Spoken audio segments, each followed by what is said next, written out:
Hi everyone, welcome you all. Today we are going to learn how to create a data frame in Pandas, and then we will be looking what is pipe function, and then we will see how to use apply and map functions. Okay, so let's get started. To create a data frame, we need to import Pandas and NumPy here. NumPy as np, import Pandas as pd. Okay, now let us copy my data frame so that I can create a data frame quickly. Now let us print this data frame so that you have a fair idea what this data frame is all about. Now let us create a data frame. Okay, so df.hist function can be used to create histogram very quickly, and let's see. Now you can see my histogram is created. Now you can see these bars 1 1 3 because it creates a histogram with 10 elements. Now what I'm going to do is I'm going to pass columns parameter and specify only one column, that is length. Now you can see by default it provides histogram for all the columns, but I want only one so that we can study them. Okay, and bins b, let's 3. Okay, now let's run this. It should be column and it should be bins. Let's run this, and now you can see. Now here you can see my first column, that is goes up high as 3. Yeah, 2 to 3. Now why? Let us see this. Because from 0.5 to 1 I'm having 3 values. You can see 1.5 is there, 0.5 is there, 1.2 is there, and 0.9 is there. Okay, so now upper limit, that is 0.5 is counted, but here 1 is not counted. Okay, so that's why we are getting this unit. Okay, and for the rest we are getting a plain chart. Okay, so you can see my first class interval will be 0.5 to 1.5, and then 1.5 to 2.5, and 2.5 to 3.5. Now let us change the value and see the effects. Okay, so I'm going to reduce one value from here, and let's be it 1.5 and see the effect. Okay, it is again now in 1.5 range, I think. Let's it to okay, I have not executed this. Now you can see I do not have the value in between this range, that's why it is empty, and we have 3 values in between this range and 2 values between this range. Okay, so hope this is clear to you how this histogram is created. Now you can specify the list of columns, or to specify the list of columns I can specify like this and specify another column here, width, and let's execute this. Now you can see I have histogram for both the columns, or you can have histogram for number of columns. Okay, now there are some more parameters which can be used, like for example we can specify grid here. Let's copy this one and use this. You can see grid lines here. I am specifying a grid is equals to, let's say, false. Now if I draw my histogram, you can see my grids are gone. Okay, similarly we can have one more parameter called xrot, or rotate, is equals to 45 degree. Now you can see my digits are in straight here, but if I specify 45 degree, then my x labels will be rotated to 45 degree. You can have y rot is equals to, let's say, I'm going to specify 90 this time, and now you can see the difference.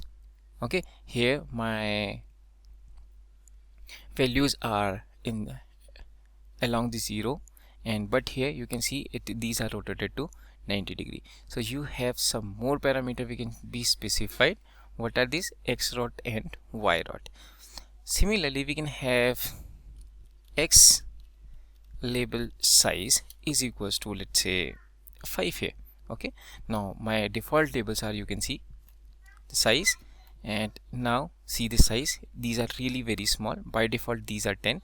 I'm going to specify it to 20, let's say. Now you can see my labels are a little bit larger. Similarly, we have Y labels size as well. Now I'm going to specify a little more than these 30. Now you can see my values are not looking so good. These are 20, maybe that will be fine. Okay, so now also these are not looking that good, so let us leave it to by default size, that is 10. Okay, now you can use all the settings here. Now let us move to next agenda point, that is pipe function. Okay, so before learning this, we have a data frame. I'm going to print this data frame once again, df1. Now you can see it is d1 or df1, it is df, so I must specify df only. Okay, I'm going to print a data frame df. Now you can see my data frame is created. Now let us use a simple addition to the data frame. Let's add 2 to it. Now you can see 5 is there. Now what I'm going to do is use a multiplication here. So what I'm going to do is df dot multiply these value by, let's say, 2. Okay, so now let us see the result. We have a data frame called 3.5 and we have 3 here. Okay, so first of all, this add will result into a data frame. Okay, this is the example of, this is the data frame which we are getting from this function, and then we are multiplying it.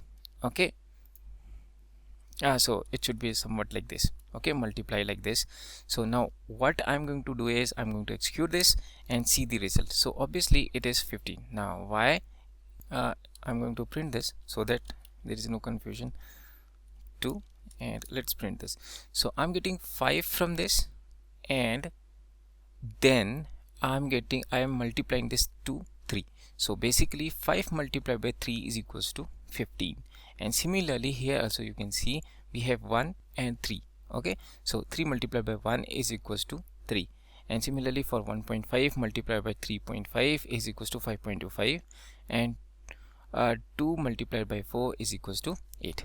Okay, so you can see this is really complex example, and it is really very difficult to achieve. Okay, for example, if I nest one more time, it will be really difficult to calculate, or it is really difficult to understand how it is going. To answer this, we have a simplified version. What I can do is df dot pipe. Okay, and then I have to use the innermost value, that is we are adding it. So I must specify the function add and specify the value, that is 2.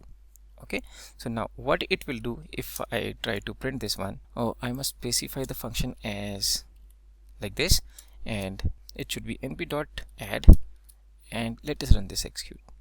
Okay, so now we are getting the addition version, which is this, and then if I want to multiply it, I can simply specify dot pipe method. Okay, now you can see if I specify function like np.multiply and then specify a data frame, now you can see this is a more simplified version of the above example. Okay, though it's look really small, but this one is really easy to understand. See, in a sequence, first of all we have added 2, and then we have multiplied by the second data frame. Okay, and here also you can see, first of all you have to see you have to go to the innermost bracket and you have to search it, and then you have to add the element and then multiply. So this one is little bit complex to understand as compared to this. If you increase the level, and that will become really very cumbersome to understand, right? So this is how we can use a pipe method.